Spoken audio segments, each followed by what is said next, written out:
আপনারা একটু পড়াশোনা করবেন, নিজে পড়াশোনা না করলে হবে না। আলেম ওলামাদের মানে ধারে পাশে আর কতদিন থাকবেন? এখন আলেম ওলামারও ঠিক নাই, কিন্তু একজনকে দেখি স্টেজের ওপরে বক্তব্য দিতে দিতে লাফালাফি করছে, ডান্স করছে আর ডিগবাজি খাচ্ছে, নাম বলবো না আমি।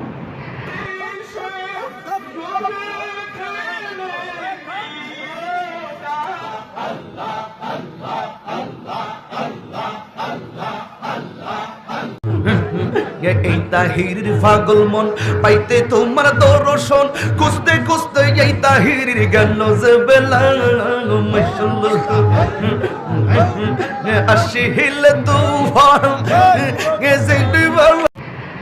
তো এমন এমন আলেম ওলামারা, আমি বুঝতে পারছি না এগুলো কি, কোথা থেকে ইলম অর্জন করেছে। আপনি নিজে পড়াশোনা করেন, যেটা হাদিসের মধ্যে পাবেন, কোরআনের মধ্যে পাবেন, নিজে মেনে চলার চেষ্টা করবেন। হ্যাঁ, এটাই আমি বলে আমার বক্তব্য শেষ করছি।